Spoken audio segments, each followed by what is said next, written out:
Third Anglo Mysore war में company, Maratha, Nizam of Hyderabad ये एक साइड में और मैसूर एक साइड में, मतलब टीपू सुल्तान एक साइड में। 1792 इसी के अराउंड की बात है। टीपू सुल्तान को हरा दिया गया and he was forced to pay the war indemnity, कि भैया आपने लड़ाई स्टार्ट की थी तो जितना भी खर्चा हुआ है आप सारा का सारा दीजिए, आपके ऊपर 3 करोड़ रुपए का जुर्माना लगा है। 1.5 करोड़ ठीक है आपके पास अभी दे दीजिए और 1.5 करोड़ किस्तों में चुकाइएगा।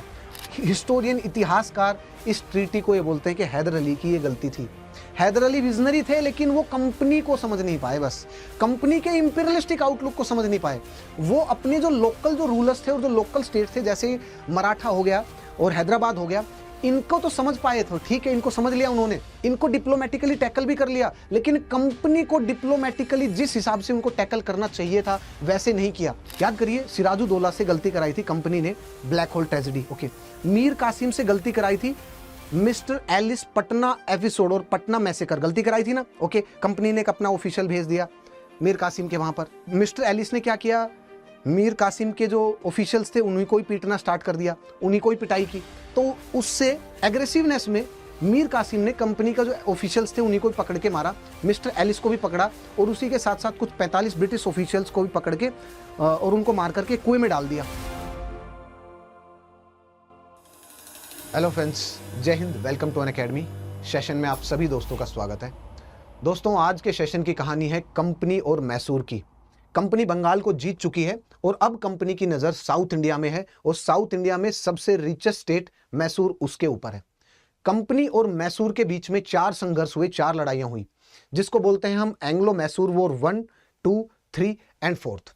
और 4th एंग्लो मैसूर के बाद कंपनी ने मैसूर पर अपना आधिपत्य और कंट्रोल स्टैब्लिश कर लिया था। दोस्तों, आज के सेशन में we will also look into the role of the great personality Hyder Ali और टीपू सुल्तान के मैसूर में उनका क्या क्या कंट्रीब्यूशन रहा। First Anglo Mysore war, second, third और 4th एंग्लो मैसूर वॉर में किस किस का कहां पर क्या क्या कंट्रीब्यूशन रहा, उनकी कमियां क्या रही, कंपनी को हाँकने में, कंपनी का मूल्यांकन करने में, कंपनी की नीतियों को परखने में। उसी के साथ साथ we will also look into the fact कि कंपनी ने बंगाल को हड़प लिया, कंपनी ने अब मैसूर को हड़पने जा रही है। सो हमारे जो स्टेट्स थे और जो लोकल ताकतें थी, जैसे कि मराठा, जैसे कि निजाम ऑफ हैदराबाद, ये सब क्या कर रहे थे, ये सब यहाँ के जो स्टेट्स थे उनकी मदद क्यों नहीं कर रहे थे। सो ये इन सारी चीजों के बारे में आपको पता चलेगा आज के सेशन में। सो स्टे ट्यून, एंड तक देखिएगा, आपको सारी चीज समझ में आएगी। देखिए, कंपनी और मैसूर के बीच 4 संघर्ष हुए। सबसे पहले एक बार टाइमलाइन को देख लेते हैं, फिर उसके बाद आगे बढ़ेंगे। देखिए, कंपनी और मैसूर के बीच में 4 संघर्ष हुए, जिसको हम एंग्लो मैसूर वॉर से जानते हैं। फर्स्ट एंग्लो मैसूर वॉर ये 1767 से 69 तक हुआ। सेकंड एंग्लो मैसूर वॉर 1780 से 84 तक। उसके बाद थर्ड एंग्लो मैसूर वॉर 1790 और 92। 4th एंग्लो मैसूर वॉर 1799 में। और 4th एंग्लो मैसूर वॉर के बाद टीपू सुल्तान को कंपनी ने हरा दिया और टीपू सुल्तान ने लड़ते लड़ते अपनी जान दे दी और उनको शहीद का दर्जा मिला। उसके बाद कंपनी ने वुडियार डायनेस्टी का ही एक प्रिंस वो है उसको गद्दी पे बैठाया और पूरी कंपनी ने पूरे मैसूर को हड़प लिया। नाउ अभी हमारे सामने एक क्वेश्चन आता है कि और जो पावर्स थी और जो ताकतें थी, जैसे कि मराठा, जैसे कि निजाम ऑफ हैदराबाद, इन सब ने मैसूर की मदद क्यों नहीं की। एक्चुअली दोस्तों, जब भी आप वॉर्स एंड बैटल्स को इतिहास में पढ़ें, B it in the ancient time, medieval time, modern time और इनफैक्ट आज के दिन भी अगर आप देखें, सो जितने भी संघर्ष हैं, जितने भी वॉर्स एंड बैटल्स हैं, आपको उनको 2 पर्सपेक्टिव से अगर देखते हैं तब आपको बिल्कुल पिक्चर स्पष्ट और क्लियर दिखाई देगी। देखिए, बैटल्स को जब तक आप पावर और रिसोर्सेज के पर्सपेक्टिव से नहीं देखेंगे तब तक आप अपने इमोशंस को अपने अध्ययन से दूर नहीं कर पाएंगे। आपको केवल और केवल जो भी वॉर्स एंड बैटल्स है उनको पावर और रिसोर्स के पर्सपेक्टिव से देखना है। फॉर एग्जांपल, मैं कहना क्या चाह रहा हूं वो देखिए। सेकंड एंग्लो मैसूर वॉर में मराठा, हैदराबाद और मैसूर वर्सेस कंपनी, मतलब 3 Indian states versus company, okay.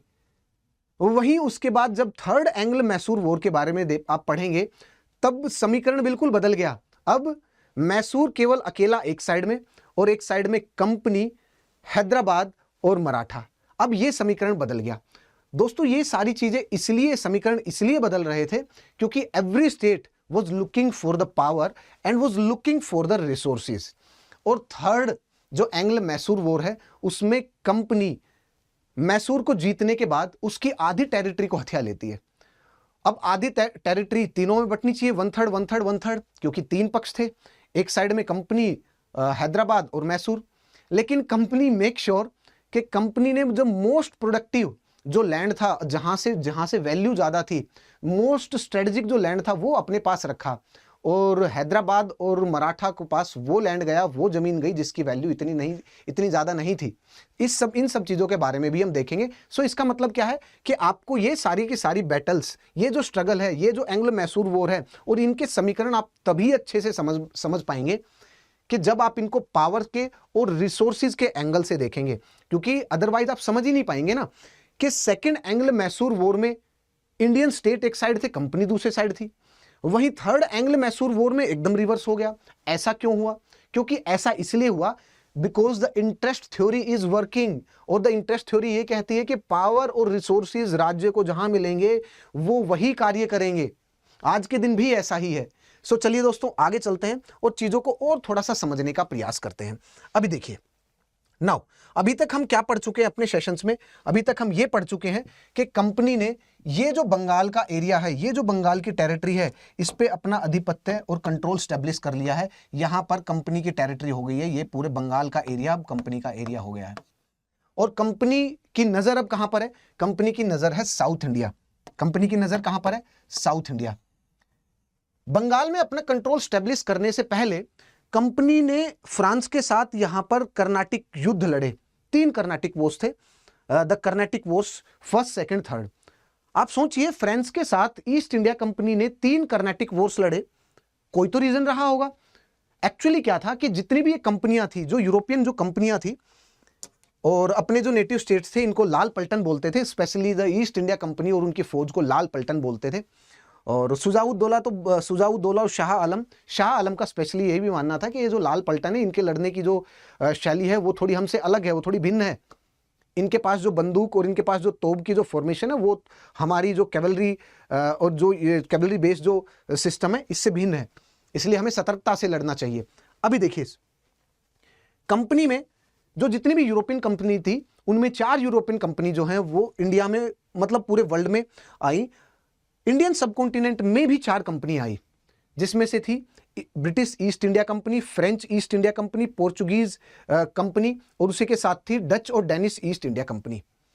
Indian subcontinent में स्पेशली सबसे पहले आए पोर्चुगीज और सबसे पहले ही एलिमिनेट हुए पोर्चुगीज, बाहर गए। अब बचे कितने? 3। उसके बाद इंग्लिश ने डच ईस्ट इंडिया कंपनी को भी एक संघर्ष में एलिमिनेट किया, और अब बचे कौन से? 2। उसके बाद समय समय में, ये हम कभी देखेंगे बाद में। उसके बाद फाइनल कंटेंडर और फाइनल में कौन है? 2 बचे, फ्रेंच ईस्ट इंडिया कंपनी और इंग्लिश ईस्ट इंडिया कंपनी। अब इन दोनों के बीच फाइनल मैच खेला गया, और ये फाइनल मैच में विजेता डिसाइड हुए east India company, the British East India company. और ये किसके थ्रू डिसाइड हुआ? ये हुआ कर्नाटिक वॉर के डिसाइड। और ये कर्नाटिक वॉर 1750 से 1763 तक लड़े गए थे। एग्जैक्ट टू बी प्रिसाइज 1748 से और 1762-63 तक लड़े गए थे।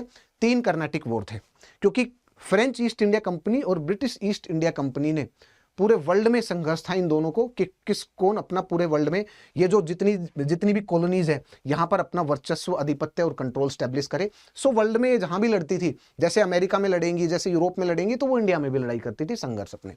ठीक है, सो ये थे कर्नाटिक वॉर। अब कर्नाटिक वॉर में, फर्स्ट कर्नाटिक वॉर में कंपनी को इतना ज्यादा, ब्रिटिश ईस्ट इंडिया कंपनी को इतनी ज्यादा सत्ता कंट्रोल करने को नहीं मिली, उनकी इतनी स्ट्रॉन्ग होल्ड पोजीशन भी नहीं थी। जोसेफ डुप्लेक्स की स्ट्रॉन्ग होल्ड पोजीशन थी। लेकिन सेकंड कर्नाटिक वॉर में और थर्ड कर्नाटिक वॉर में समीकरण बिल्कुल चेंज हो गया। और तब तक कंपनी ने सोचा, फ्रेंच ईस्ट इंडिया कंपनी और British East India company, they were looking the key of the India in the south India, कि अगर हम साउथ इंडिया से स्टार्ट करें तो पूरे इंडिया पे कंट्रोल कर सकते हैं, उसके ऊपर अपना वर्चस्व स्टैब्लिश कर सकते हैं। लेकिन कर्नाटिक वॉर्स में क्योंकि यूरोपियन कंपनी का ही आपस में संघर्ष था, तो वो संघर्ष साउथ इंडिया में काफी ज्यादा समय तक चला, और कंपनी को एक मौका मिल गया वेस्ट बंगाल को हथियाने के लिए। सो कंपनी ने पहले वेस्ट बंगाल को हथियाया। वेस्ट बंगाल को हथियाने के बाद बैटल ऑफ प्लासी के बाद 1757 में कंपनी ने यहां के रिसोर्स को डाइवर्ट किया यहां पर लड़ाई को जीतने के लिए, और फ्रेंच ईस्ट इंडिया कंपनी को थर्ड कर्नाटिक वॉर के थ्रू बिल्कुल एलिमिनेट कर दिया, और उनका जो राज था वो केवल और केवल पौंडीचेरी तक सीमित कर दिया। ओके, यहां तक समझ में आ गया। सो कंपनी ने शुरुआत कहां से की थी? दोनों कंपनी ने, फ्रेंच ईस्ट इंडिया कंपनी और ब्रिटिश ईस्ट इंडिया कंपनी ने स्टार्टिंग पॉइंट साउथ इंडिया से ही किया था, लेकिन उनको वो जो फर्स्ट जो इनिशियल जो पॉइंट था, वो जो पकड़ने वाला जो थ्रेड था फर्स्ट, वो यहां पर नहीं मिल पाया, वो इनको बड़ी लेट मिला। लेकिन वो ईस्ट इंडिया कंपनी को, ब्रिटिश ईस्ट इंडिया कंपनी को मिला बंगाल में, और बंगाल के रिसोर्सेज को फिर कंपनी ने कहां पर डाइवर्ट किया? साउथ इंडिया में। उसके बाद कर्नाटिक वॉर्स को जीता, फ्रेंच का जो थ्रेट था उसको एलिमिनेट किया, और अब अपना कंपनी का ध्यान कहां पर है? अब कंपनी का ध्यान है पूरे के पूरे साउथ इंडिया पर। और कंपनी का ध्यान सबसे पहले कहां पर है? सबसे पहले कंपनी का ध्यान है मैसूर पर। और मैसूर की टेरिटरी कौन सी है? देखिए एक बार देखते हैं एक बार। अब साउथ इंडिया में कौन कौन से बड़े स्टेट है एक बार देख लेते हैं। This is the territory of Mysore, यह है मैसूर की टेरिटरी। ओके, ये जो कलर वाली टेरिटरी है, this is the territory of the Mysore. आया आपको समझ में? ओके, उसके अलावा जो एक और जो टेरिटरी है, जो मेन स्टेट है, that is this is the territory of Maratha. यह है मराठा की टेरिटरी। ओके, ये रफ टेरिटरी है, समझ जाइएगा। This is the territory of Maratha. और उसके साथ एक और डोमिनेंट पावर कौन सी है? वो है Hyderabad, the Nizam of the Hyderabad. अब जितने भी आप स्ट्रगल और जितने भी समीकरण देखेंगे, आप इन चारों में ही देखेंगे। चार कौन?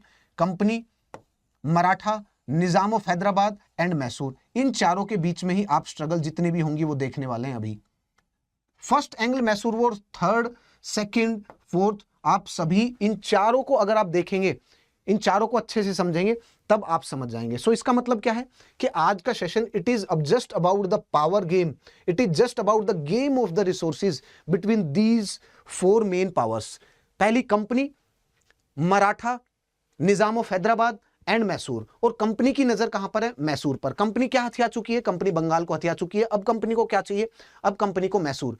कंपनी को मैसूर क्यों चाहिए? क्योंकि कंपनी के लिए, कंपनी किस चीज पर अपना ध्यान दे रही है? The richest province of the Mughal India और द मुगल एम्पायर, वो क्या था? बंगाल, उसको हथिया लिया। ओके बेटा, साउथ इंडिया में जो richest and the one of the important state with respect to the resources, it is Mysore. और अगर मैसूर पर अपना कंट्रोल स्टेब्लिश किया कंपनी ने, इसका मतलब कंपनी जानती है the role of the money, the role of the money in order to get the power. So company ने अपना ध्यान कहां पर केंद्रित किया? मैसूर पर। लेकिन किसी भी चीज को अगर एक बार हिट करें तो हो सकता है कि आपको वो ना मिले, सक्सेस ना मिले। फिर अगर आप दोबारा करते हैं, अपनी स्ट्रेटजी को इंप्रूव करते हैं, फिर ना मिले कोई बात नहीं, थर्ड टाइम करते हैं फिर मिल सकती है, थर्ड ना मिले इट्स ओके। लेकिन आपको कॉन्स्टेंटली अपनी स्ट्रेटजी को इंप्रूव करते रहना पड़ेगा। You have to be so aware about the situation. आपको सिचुएशन को समझना पड़ेगा, अपनी जो गलतियां उसको ठीक करना पड़ेगा, आपको इंप्रूव करना पड़ेगा, एंड आफ्टर द इंप्रूवमेंट आपको सक्सेस मिलने की प्रोबेबिलिटी बढ़ जाएगी। सो कंपनी ने भी यहां पर 4 संघर्ष किए, 4 लड़ाइयां लड़ी। चलिए उसको देखते हैं, थोड़ा सा उसको समझते हैं। यहां तक आपको चीजें समझ में आ गई होगी। अब देखिए कंपनी का ध्यान कहां पर है? कंपनी का ध्यान है अब साउथ इंडिया में, और साउथ इंडिया में कहां पर? मैसूर में। और कंपनी किस चीज पे फोकस कर रही है? पावर और रिसोर्सेज पे। कंपनी ने पहले ध्यान किस पे दिया? रिसोर्सेज पे। सो अगर if I am asking you कि कंपनी और मैसूर के बीच में जो स्ट्रगल थी वो किस चीज के लिए थी? वो स्ट्रगल तो रिसोर्सेज के लिए थी। सो ये कैसे पता चलेगा? ये आपको तब पता चलेगा जब आप उस समय के जो भी कंपनी में ऑफिशियल्स थे, उनके जो स्टेटमेंट्स हैं उन पर एक बार ध्यान से अपनी नजर डालेंगे, तब आपको पता चलेगा। उनको ध्यान से पढ़ेंगे, उनको समझने का प्रयास करेंगे। फॉर एग्जाम्पल देखिए, लेफ्टिनेंट मूर, ये कंपनी के ऑफिशियल थे। इन्होंने मैसूर के बारे में देखिए क्या लिखा। उसी से इस बात का अंदाजा लग जाएगा कि company was looking for the resources of the Mysore. देखिए कंपनी बड़ी लालची थी। When a person traveling through a strange country find it well cultivated, populous with the industrious inhabitants. Okay, ये वहां के लोगों के बारे में बात कर रहा भी। Cities newly founded, नए शहर हैं, बिल्कुल नवीन शहर। कॉमर्स एक्सटेंडिंग, इसका मतलब वहां पर ट्रेड और कॉमर्स भी अच्छे से फ्लरिश हो रहा है, मतलब लोगों के पास पैसा है। लोगों के पास सुख समृद्धि होगी तभी ट्रेड एंड कॉमर्स आगे बढ़ेगा। लोगों के पास सुख समृद्धि होगी, लोग अच्छे से रह रहे होंगे, तभी उनकी आर्थिक कंडीशन अच्छी होगी। पीस टाइम में ही आर्थिक कंडीशन अच्छी हो सकती है, वो टाइम में तो आर्थिक कंडीशन नीचे ही जाती है। तो ये क्या शो कर रहा है कि जब इनका ध्यान गया मैसूर पर, उससे पहले मैसूर की कंडीशन क्या थी? अच्छी थी।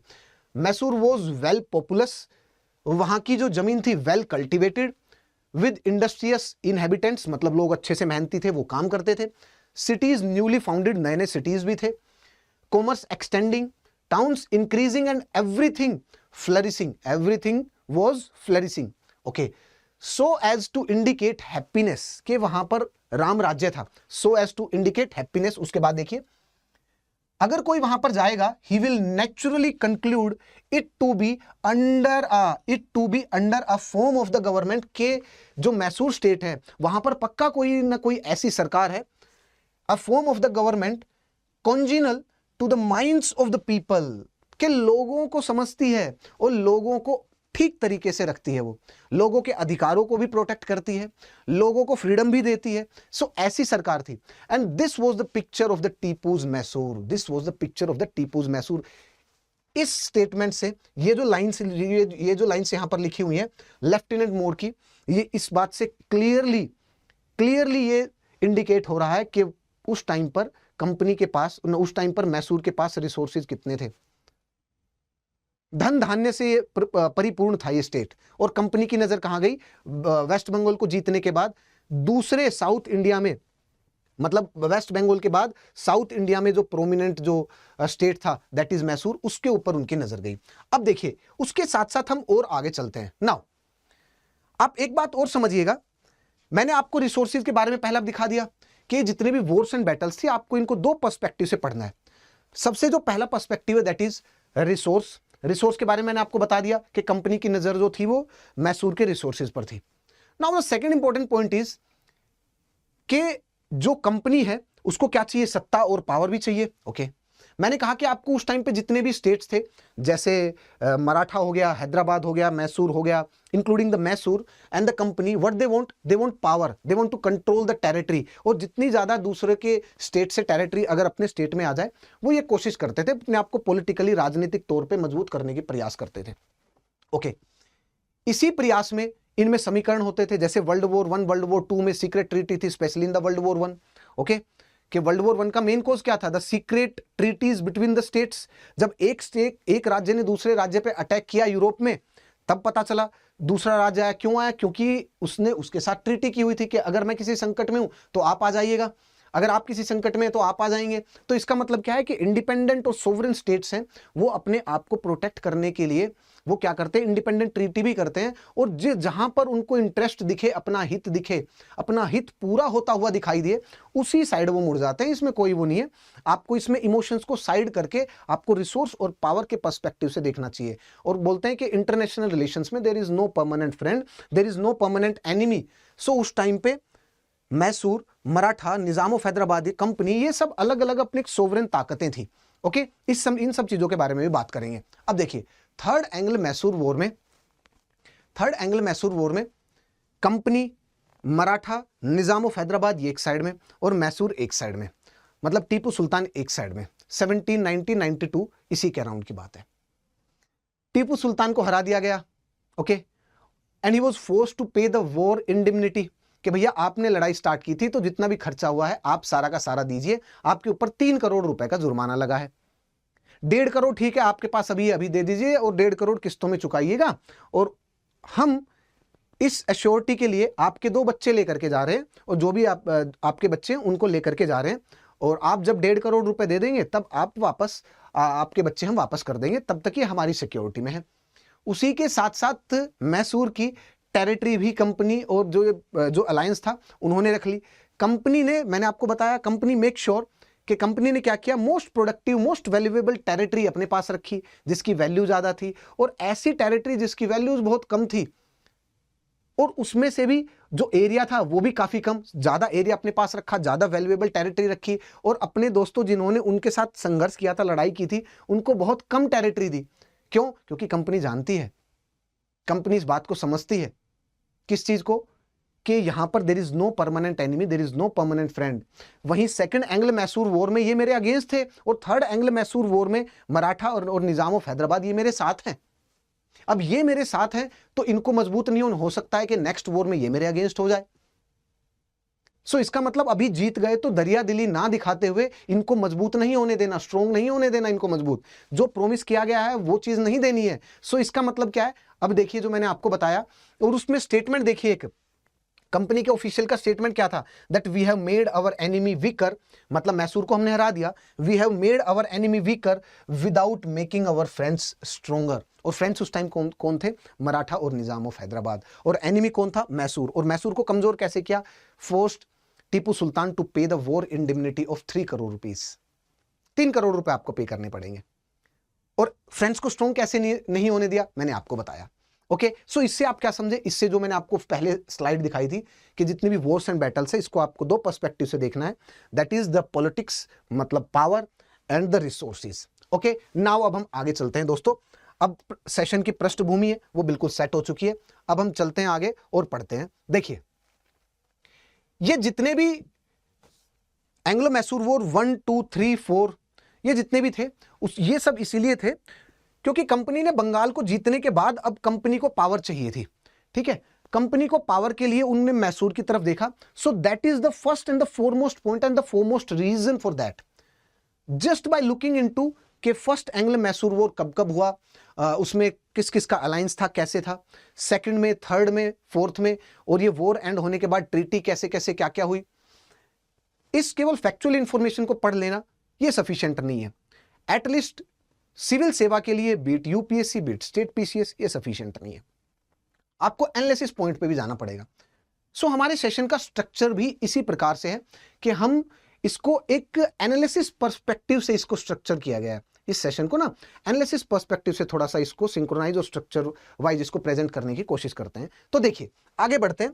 नाउ सबसे पहले यही जानने का प्रयास करते हैं that what were the reasons for these 4 Wars. In 4 Wars के बारे में हमने बात की। सो इन 4 वॉर्स के मेन रीजन क्या थे, मेन कारण क्या थे। देखिए सबसे पहला कारण क्या था दोस्तों, सबसे पहला कारण तो यही था ना कि कंपनी को पावर चाहिए, क्योंकि कंपनी पावर के लिए अंधी हो चुकी थी, पैसों के लिए अंधी हो चुकी थी, उनको खून मुंह लग गया था। वो कहां से, बंगाल से।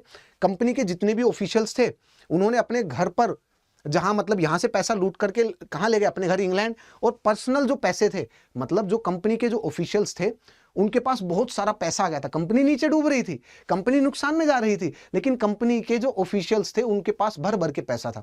वो इतना पैसा इंग्लैंड में ले गए कि जब वो अपने इंग्लैंड में ले करके गए तो उन्होंने अपना घर वगैरह और अपनी सोसाइटी में अपने पैसे शो किए। तो वहां की जो ट्रेडिशनल एलिट क्लास थी उनको इनसिक्योरिटी फील हुई। उन्होंने सरकार पे दबाव डाला कि देखिए ये इंडिया में ऐसा कुछ क्या कर रहे हैं। और जब उनके ऊपर प्रेशर डाला, जो उस टाइम पे गवर्नमेंट में थे, इंग्लैंड में गवर्नमेंट में जैसे कोई एमपी थे, एमएलए थे, कोई मिनिस्टर्स, उन पे दबाव डालना, दबाव डालने के बाद कंपनी की एक्टिविटीज को कंट्रोल किया गया, देखा गया, और फिर उसके बाद रेगुलेटिंग एक्ट ऑफ 1772 आया कि देखा कंपनी तो नीचे जा रही है, कंपनी कमजोर हो रही है, लेकिन कंपनी के जो ऑफिशियल्स हैं वो अमीर हो रहे हैं, उनके पास पैसे आ रहे हैं। तो इसका मतलब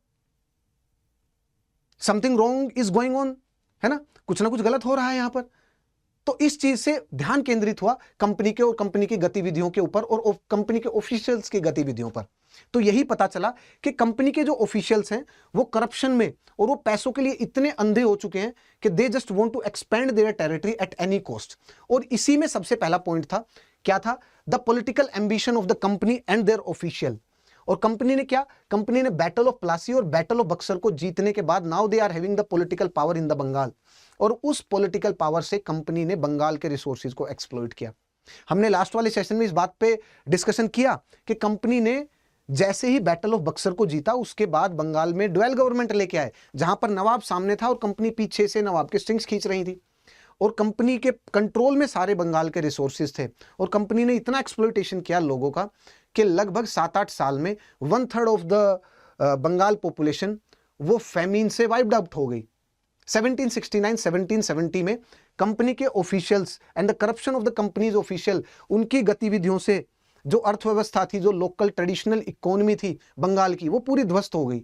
और एक फेमिन आया, अकाल आया 1769 और 70 में, जिसके कारण बंगाल की 1/3 ऑफ द पॉपुलेशन वो पूरी उसका सफाया हो गया, फेमिन से, अकाल से मर गई।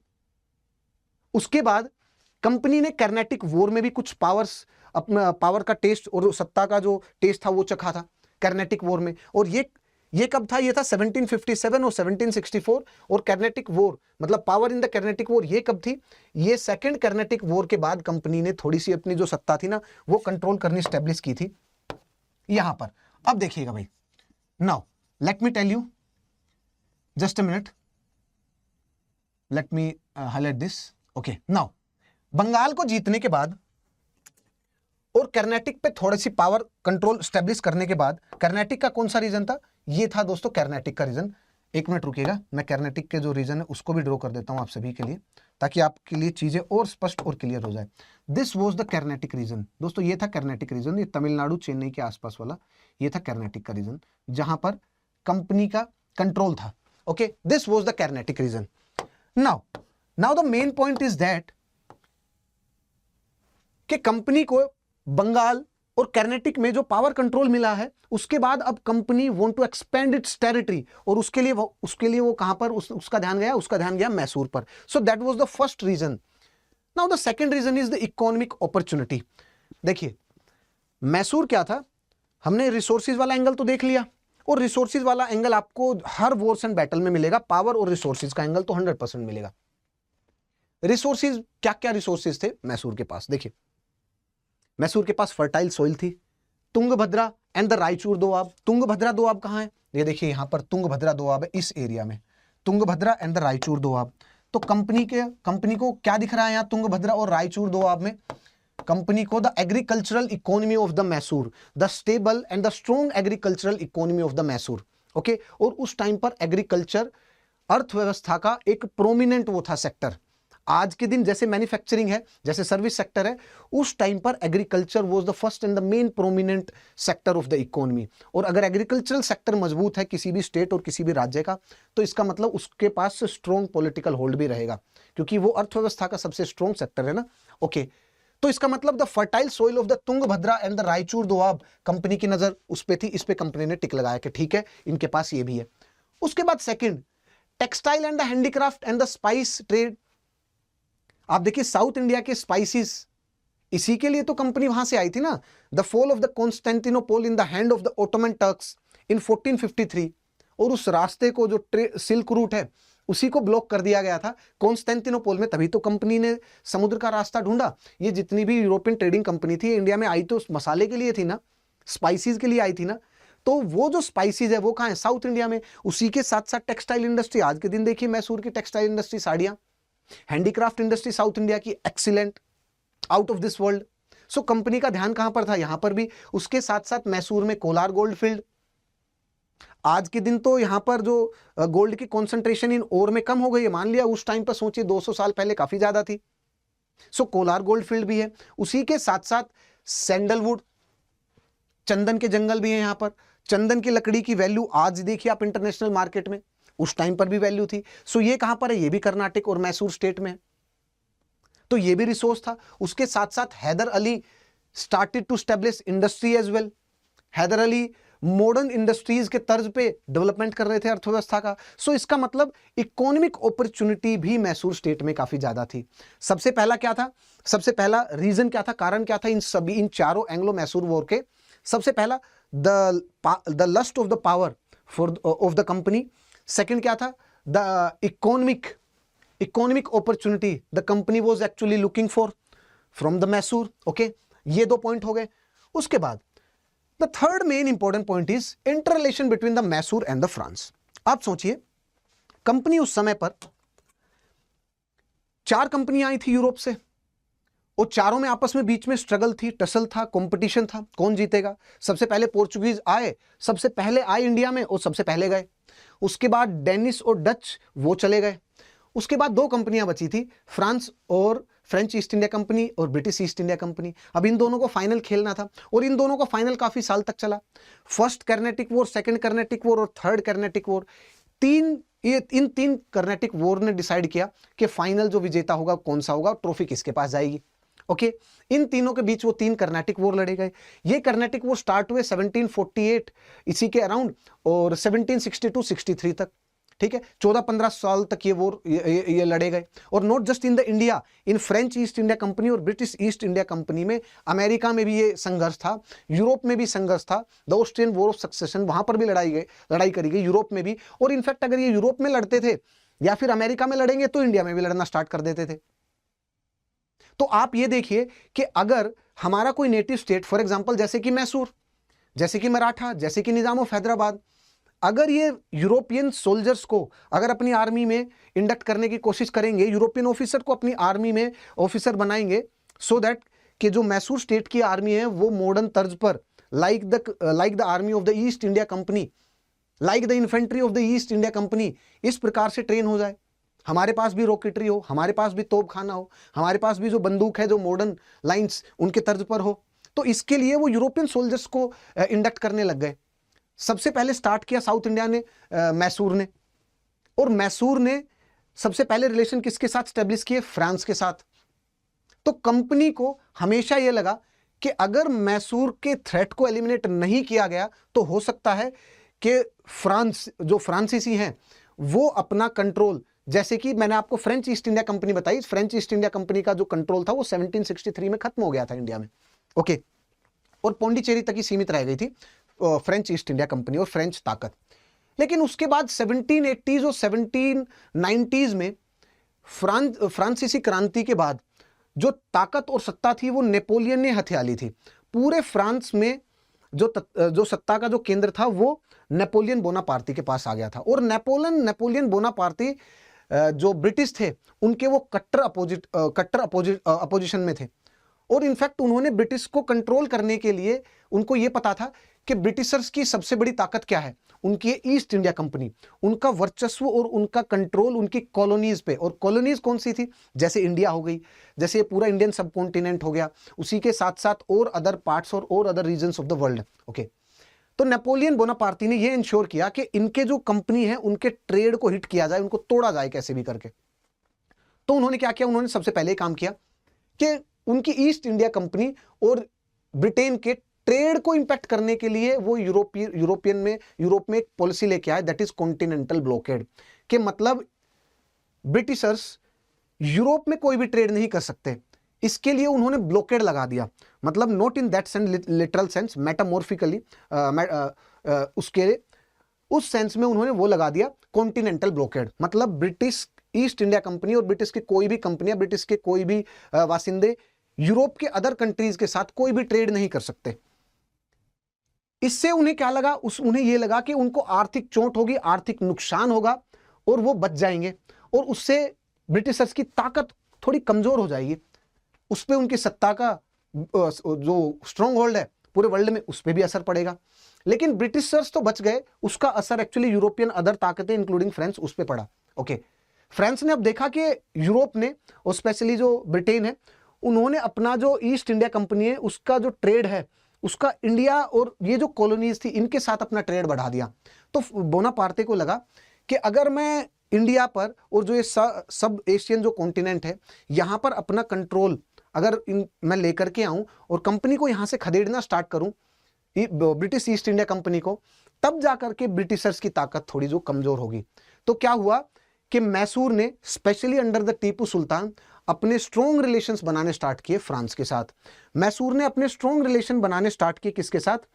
जैसे टर्की के साथ, और इसी के साथ साथ अदर जो सेंट्रल यूरोपियन पावर थी, सेंट्रल एशियन पावर थी, उनके साथ बनाने स्टार्ट किए। कंपनी को ये नागुजार थी ये दोस्ती, और जब भी मैसूर ऐसी फ्रेंडशिप करता तो कंपनी के जो है वो कान खड़े हो जाते थे कि कैसे भी करके इनके चैलेंज को रोकना है। और टीपू सुल्तान इसमें सबसे आगे थे, और इसीलिए थर्ड एंग्लो और फोर्थ एंग्लो मैसूर वॉर लड़े गए थे। थर्ड एंग्लो मैसूर वॉर और फोर्थ एंग्लो मैसूर वॉर का जो जेनेसिस और जो मेन पॉइंट ऑफ ओरिजिन है वो क्या है? The Mysore alliance with the other foreign powers like that of France and the Turkey, okay, that's the third main reason. आगे चले, inter relation between the Mysore and the France. आगे चले now, और क्या था? और कंपनी देख रही थी the strategic location of the Mysore. भैया 4 लड़ाइयां हुई, first Anglo Mysore war, second Anglo Mysore war, third और फोर्थ, तो उसके और भी कुछ ना कुछ मूलभूत कारण रहे होंगे। तो उसमें से एक और इंपॉर्टेंट मूलभूत कारण था कि कंपनी की नजर किस चीज पर? मैसूर की टेरिटरी पर, और उसमें इंपॉर्टेंट टेरिटरी कौन सी थी? देखिए, ये हो गया मैसूर की टेरिटरी, ये होगी निजाम ऑफ हैदराबाद की टेरिटरी, ये होगी दोस्तों मराठा की टेरिटरी। कंपनी की नजर मैसूर के पोर्ट्स पर भी थी। For example the Mangalore port as the connecting hub, ये था मैंगलोर पोर्ट, ये था माहे पोर्ट। ओके, और यहां से क्या होता था, यहां से दो चीजें थी। कैसे? अगर कंपनी ने सोचा कि अगर बंगाल में तो अपना कंट्रोल है ही, और कंपनी का अगर कंट्रोल बंगाल के बाद मैसूर में आता है, तो उसके बाद ये जो इंपॉर्टेंट पोर्ट है मैंगलोर और माहे, जहां से मैसूर इंपोर्ट एंड एक्सपोर्ट करता है सबसे ज्यादा, मतलब जो फ्रांसीसी जो भी इंपोर्ट है, जो भी असला बारूद है या जो भी है, वो सारा का सारा यहां के बाद ही मैसूर स्टेट में जाता था, मैसूर राज्य में। ओके, माहे के बाद, और यहीं से ही अगर कोई भी एक्सपोर्ट करते हैं मैसूर, तो यही पोर्ट्स का यूज करते हैं। So these are the strategic location, और ब्रिटिश ईस्ट इंडिया कंपनी की नजर इन स्ट्रेटेजिक लोकेशन पर भी थी, जैसे कि Mangalore port as the connecting hub, that's the first point. उसी के साथ साथ कंपनी को हमेशा ये भी एंजाइटी थी और इसका भी स्ट्रेस था कि अगर कभी मैसूर का कंट्रोल, या कभी मैसूर और मराठा, या कभी निजाम, अगर ये तीनों एक साथ हो गए, तो कंपनी की जो बॉम्बे प्रेसिडेंसी है ना, यहाँ पर जो बॉम्बे सेटलमेंट है, कहीं उस पर पूरा कंट्रोल ना आ जाए इंडियन पावर्स का भी। यहाँ पर कंपनी की जो बॉम्बे सेटलमेंट है इस एरिया में, कहीं उसको कंपनी से ना छीन लिया जाए। सो उसको भी प्रोटेक्ट करना है। उसको प्रोटेक्ट करने के लिए कंपनी का स्ट्रॉन्ग होल्ड साउथ इंडिया में होना चाहिए, और साउथ इंडिया में कंपनी ने स्टार्ट कहां से किया? मैसूर से स्टार्ट किया। So that's the fourth point for the four Anglo Mysore war. Okay, अब हम आगे चलते हैं दोस्तों, ये देखिएगा। Now the next important point is the refusal of the Mysore to accept the supremacy of the company. देखिए, फर्स्ट एंग्लो मैसूर वॉर और second Anglo Mysore war Hyder Ali और कंपनी के बीच में लड़ा गया। Third Anglo Mysore war and the fourth Anglo Mysore war वो company और टीपू सुल्तान के बीच में लड़ा गया। ओके, जब तक हैदर अली थे तब तक कंपनी की इतनी सुपीरियर और डोमिनेंट पोजीशन थी नहीं, because he was diplomatically very sound, Hyder Ali.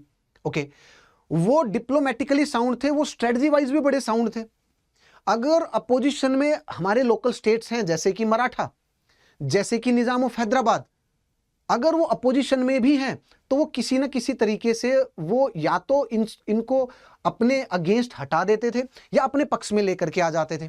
अभी हम डिस्कस करेंगे सारी चीजों को। ओके, लेकिन Tipu Sultan, he was very strong, he was very powerful, वो बड़े ब्रेव भी थे, फ्यूचरिस्टिक विजन भी था उनमें, अपनी इकोनॉमी को भी ठीक करने की कोशिश करी। The plant of the liberty, वो भी श्रीरंगपट्टनम में फॉरेन स्ट्रेटेजिकल अलायंस भी बनाने की कोशिश करी।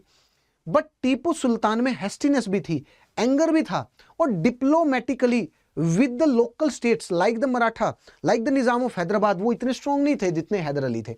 Okay, so third Anglo Mysore war और फोर्थ एंग्लो मैसूर वॉर में कंपनी ने इसी चीज का फायदा उठाया।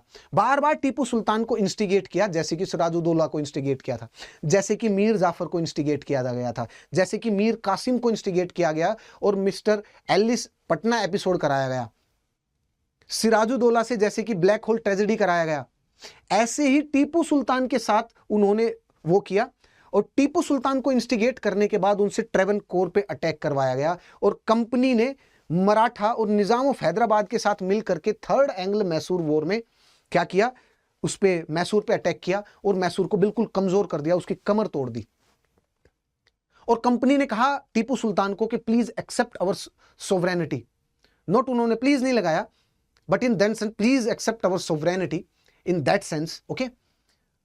बट टीपू सुल्तान के हमेशा मन में ये था, थर्ड एंग्लो मैसूर वॉर ये था 1790, और जो फाइनल हुआ था वो था 1799। 9 साल तक, मतलब 8-9 साल लगभग Tipu Sultan was always again looking for the fact कि मुझे कैसे भी अपनी जो सत्ता है, अपनी जो टेरिटरी, उसको वापस लेना, अपनी सत्ता को वापस लेना और कंपनी को यहां से खदेड़ना है। उसके लिए फिर से उन्होंने फॉरेन अलायंस बनाने स्टार्ट किए, फिर से अपने आप को आर्थिक रूप से मजबूत करना स्टार्ट किया, फिर से अपनी मिलिट्री को रीऑर्गेनाइज करना स्टार्ट किया, फ्रेंच को उसमें एम्प्लॉय करना स्टार्ट किया। इसका मतलब क्या है? He was in a refusal, मतलब the refusal of the Mysore to accept the supremacy of the company. That was the fifth point for the fourth Anglo-Mysore War. Okay, that was the fifth point for the fourth Anglo-Mysore War. चलिए दोस्तों अब चलते हैं. Now we need to look into the first Anglo-Mysore War. वो कब लड़ा गया था? वो लड़ा गया था 1767 से 1769. Okay, please have a look at this beautiful map. Okay, it is explaining lot many things. This is the territory of the Mysore. Okay, things are clear. This is the territory of the Mysore. This is the territory of Nizam of Hyderabad. ये है मराठा की territory. Okay, जो first Anglo Mysore war था ना दोस्तों, वो मैसूर के बीच में और कंपनी के बीच में लड़ा गया. उसमें उसकी तिथि डेट कितनी है? 1767 से 1769. तो कोई तो इसकी पृष्ठभूमि होगी. हाँ, मैसूर और कंपनी के बीच में वही पावर स्ट्रगल. कंपनी अपनी पावर एसेट करना चाह रही थी साउथ में, और उसका ध्यान मैसूर और उसकी नजरें मैसूर पर थी. मैसूर के रिसोर्सेज पर थी, मैसूर के स्ट्रेटेजिक लोकेशन पर थी, मैसूर के कोलार गोल्ड फील्ड पर थी. हैदर अली इस बात को जानते थे, हैदर अली इस बात को समझते थे कि कंपनी ने बंगाल अपना जो कंट्रोल है और अपनी सत्ता स्टेब्लिश कर ली है नाउ, और कर्नाटक में तो है ही, यहां पर तो है ही कंपनी. सो अगला जो बारी है वो मैसूर की है, मतलब साउथ इंडिया में से कोई सी पावर है. और हैदर अली, इससे पता चलता है Haider Ali he was a visionary ruler. Okay, Haider Ali की अगर आप जर्नी को देखेंगे तो he started from the very scratch, from a soldier to the commander in the Mysore army under the Wodeyar dynasty. मतलब पहले डायनेस्टी अलग थी, वुडियार डायनेस्टी, उनकी जो आर्मी थी उनमें सोल्जर की पोजीशन से स्टार्ट किया था. अप कमांडर की पोजीशन तक गए. कमांडर के बाद उन्होंने देखा कि वडियार जो है दे वर इनकैपेबल रूलर्स, और they were just busy in their own affairs. और उसके बाद सुल्तान ने क्या, इन्होंने हैदर अली ने क्या किया, वडियार की जो लोकल जो डायनेस्टी थी उनको हटा करके और उन्होंने ये सुल्तान बन गए. और 1760s के बाद से ही उन्होंने मैसूर को फिर से मजबूत करना स्टार्ट किया. उसमें इकोनॉमिक रिफॉर्म लेकर के आए, वो डिप्लोमेटिकली उसको मजबूत करना स्टार्ट किया. और इसी मजबूती को देखते हुए जितनी भी ये सदर्न पावर्स है ना, जैसे कि मराठा हो गया, जैसे कि निजाम ऑफ हैदराबाद, इन सभी को ये लगने लगा, इन सभी को इनसिक्योरिटी फील होने लगी. और कंपनी कहां पर है? यहां पर है कंपनी. देखिएगा, under the Haider Ali company की टेरिटरी कहां पर है? यहां पर है. कंपनी की टेरिटरी कहां पर है? यहां पर है कंपनी की territory. This is the companies territory. Okay, ये किसकी टेरिटरी है? कंपनी की टेरिटरी. ओके, ये टेरिटरी किसकी है?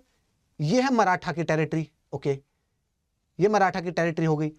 अब क्योंकि हैदर अली अपने आप को मजबूत कर रहे हैं, अपने आप को स्ट्रॉन्ग कर रहे हैं, तो इसके कारण क्या हुआ कि जितनी भी ये जो लोकल जो पावर्स थी, जो लोकल जो स्टेट्स थे, हैदराबाद हो गया, मराठा हो गया, और कंपनी की टेरिटरी तो यहां थी, ये अपने आप को इनसिक्योर थोड़ा फील करने लगे. उसके बाद कंपनी ने मराठा, हैदराबाद और कंपनी, इन तीनों ने मिलकर मैसूर पर अटैक करने के लिए प्लानिंग बनाई. हैदर अली को यह बात पता चल गई थी कि तीनों के साथ एक साथ मराठा, हैदराबाद और कंपनी, मैसूर स्टेट हो सकता है कि लड़ाई ना कर पाए, लेकिन अगर मजबूरन आ ही गई तो ठीक है, कर लेंगे लड़ाई. लेकिन हैदर अली ने डिप्लोमेटिकली खेलने की कोशिश करी. दैट इज व्हाई मैंने कहा ना, ही was diplomatically very strong, very sound. उन्होंने क्या किया? उन्होंने कहा पहले हैदराबाद को, पहले मराठा को कहा, आप क्यों कंपनी का साथ दे रहे हैं? आपको ऐसा कंपनी क्या प्रोवाइड कर रही है, क्या दे रही है कंपनी? बोला, उन्होंने कहा कि कंपनी हमें जीतने के बाद पैसे देगी. बोला ठीक है, और क्या चाहिए? टेरिटरी. ओके, हम आपको 30 लाख रुपए देने के लिए तैयार हैं. 30 लाख रुपए देने के लिए तैयार, और क्या चाहिए आपको? बताओ. समझदारी देखना आप उनकी, डिप्लोमेटिकली कैसे सिचुएशन को टैकल किया. 30 लाख. ओके, और क्या चाहिए आपको? हमें जमीन चाहिए, टेरिटरी चाहिए. ओके, तो बोला कि ये रख लीजिए, ऊपर की नॉर्थ की जो टेरिटरी है, ये थोड़ी सी टेरिटरी रख लीजिए. तो इसका मतलब क्या हो गया? मराठा को जो चैलेंज था वो एलिमिनेट हो गया. चलिए, खत्म, आउट. ओके, उसके बाद अब इन्होंने देखा हैदराबाद का चैलेंज, तो उन्होंने देखा हैदराबाद के निजाम को बुलाया. बोला इधर आइए. बोला यस. बोला याद करिए वो दिन. क्या? ये जो टेरिटरी है नदन सरकार, ये किसकी थी? बोले ये तो किसी दिन हमारी थी. निजाम ऑफ हैदराबाद बोले ये तो हमारी थी. अच्छा, कंपनी ने अपनी बंगाल की जो टेरिटरी है उसको अपनी इस टेरिटरी से कनेक्ट करने के लिए, कर्नाटक टेरिटरी को कनेक्ट करने के लिए, ये यहाँ का आज का चेन्नई और ये पौंडीचेरी वाला रीजन है, ये कर्नाटक रीजन था, इनको कनेक्ट करने के लिए उन्होंने नदन सरकार जो आपकी टेरिटरी थी उसको धोखे से शाह आलम के साथ ट्रीटी करके उसको छीन लिया आपसे. याद आपको दिन? बोला हाँ बिल्कुल याद है. तो याद रखिए, कंपनी ने जब नदन सरकार की टेरिटरी, ये जो टेरिटरी है, ये आपसे छीन ली है, तो आपको क्या लगता है कि मेरे अगेंस्ट खड़े होकर के आप अगर कंपनी को जितवा देते हैं तो एक दिन कंपनी आपकी भी पिटाई करेगी, और जैसे आपसे नदन सरकार छीन लिया वैसे आपकी टेरिटरी भी एक दिन आपसे छीन लेगी वो 100%. तो इसका मतलब क्या कि ऐसा करके उन्होंने हैदराबाद के चैलेंज को भी नेगलेक्ट कर दिया, नेगेट कर दिया. हैदराबाद के चैलेंज को भी उन्होंने क्या कर दिया? नेगेट कर दिया. और अब क्या बचा? फर्स्ट एंग्लो मैसूर वॉर में कंपनी वर्सेस हैदर अली, और हैदर अली ने कंपनी को रज के धोया. बढ़िया. हैदर अली ने कंपनी को सही तरीके से धोया और जो फर्स्ट एंग्लो मैसूर वॉर थे उसमें एक ट्रीटी साइन हुई हैदर अली और कंपनी के साथ में। और हिस्टोरियन, इतिहासकार इस ट्रीटी को ये बोलते हैं कि हैदर अली की ये गलती थी। हैदर अली विजनरी थे लेकिन वो कंपनी को समझ नहीं पाए, बस कंपनी के इंपीरियलिस्टिक आउटलुक को समझ नहीं पाए। वो अपने जो लोकल जो रूलर्स थे और जो लोकल स्टेट थे, जैसे मराठा हो गया और हैदराबाद हो गया, इनको तो समझ पाए थे, ठीक है, इनको समझ लिया उन्होंने, इनको डिप्लोमेटिकली टैकल भी कर लिया, लेकिन कंपनी को डिप्लोमेटिकली जिस हिसाब से उनको टैकल करना चाहिए था वैसे नहीं किया। उन्होंने सॉफ्ट तरीके से कंपनी को टैकल किया, यह गलती होगी, जैसे कि treaty of Madras. Okay, now देखिए, हम Hyder Ali, first Anglo Mysore war complete हो गया। ये जो फर्स्ट एंग्लो मैसूर वॉर था इसमें हैदर अली जीत गए। और हैदर अली के सामने सबसे बड़ा चैलेंज क्या था फर्स्ट एंग्लो मैसूर वॉर में? कंपनी नहीं थी, alliance between the Maratha, alliance between the Hyderabad and the company, इन तीन का अलायंस था। सो हैदर अली ने डिप्लोमेटिकली इन तीन के अलायंस को सिंगल कर दिया। कैसे? मराठा को हटा दिया, हैदराबाद को हटा दिया, अब क्या बचा? कंपनी बचा और मैसूर आमने सामने, और हैदर अली ने कंपनी को अच्छे तरीके से धोया। नाउ लेकिन हैदर अली को यह बात भी बार बार इनसिक्योरिटी हमेशा फील होती थी कि अगर मैसूर, क्योंकि वी आर रिच, अर्थव्यवस्था आर्थिक रूप से हम बड़े स्ट्रोंग हैं, हम साउंड है, हम स्टेबल हैं, तो हम पे कभी ना कभी मराठा या हैदराबाद ये स्टेट अगर कभी आक्रमण करे तो let sign a treaty with the company now, और कंपनी के साथ अभी एक ट्रीटी साइन कर लेते हैं, क्योंकि कंपनी अभी हारी हुई है। सो कंपनी ट्रीटी साइन कर भी लेगी, और कंपनी से ये ट्रीटी साइन करते हैं कि जिस भी समय मराठा और निजाम ऑफ हैदराबाद अगर हम पे अटैक करे तो उस समय आप आएंगे और हमारा साथ देंगे। इस तर्ज पे मैं आपकी जो टेरिटरी है, जो नदन सरकार वाली और ये जो कर्नाटक वाली टेरिटरी है, ये आरकोट वाला रीजन है जो मैंने आपको दिखाया, चेन्नई पौंडीचेरी वाला जो रीजन है, इसको आपको वापस दे दूंगा। ये ट्रीटी साइन कर लीजिए, ट्रीटी ऑफ मद्रास। आप सोचिए, कंपनी पे विश्वास कर लिया उन्होंने, दैट्स द फर्स्ट, जो उनकी जो गलती थी वो थी। This treaty was signed April 4 1769, और इसमें क्या प्रोमिस किया? The British and the Haider Ali they promise to support each other if attacked by a foreign power. और ये क्यों था? हैदर अली, मैसूर की इनसिक्योरिटी, वो किस चीज से? मराठा से और किससे? हैदराबाद से। इसका मतलब हमारी जो लोकल ताकतें थी उन्हीं में आपस में ट्रस्ट नहीं था, उन्हीं में आपस में विश्वास नहीं था, और इसी चीज का फायदा उठाया कंपनी ने। और ये ट्रीटी उसका सबसे बड़ा सबूत है, the treaty of the Madras, April 4 1769।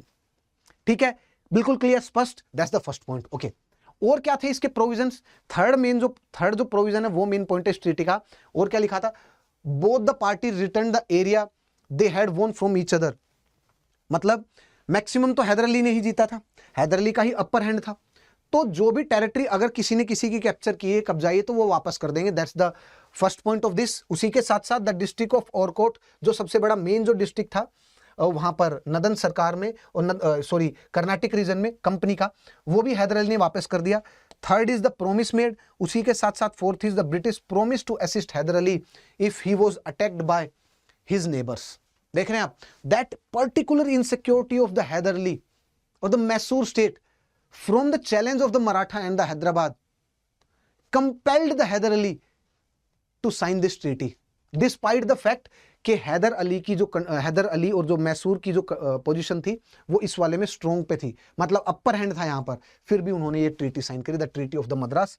और हिस्टोरियंस क्लेम करते, इतिहासकारों का ये मानना है कि ये जो ट्रीटी ऑफ मद्रास थी ये हैदर अली ने गलत साइन की। अगर इसी टाइम पे कंपनी को साउथ इंडिया से अगर खदेड़ देते, सारी सेटलमेंट में कंपनी की सेटलमेंट पे अटैक करके साउथ इंडिया से अगर उसको एक्सपेल्ड कर देते बाहर और वहां पर बंगाल में भेज देते, तो फिर उसके बाद साउथ इंडिया पे कंट्रोल स्टेब्लिश नहीं हो पाता कंपनी का। Okay, that's the first. ये होगी the first Anglo Mysore war. Clear? Okay, company ने क्या कसम खाई कि मैं आपका साथ दूंगी, किस चीज का?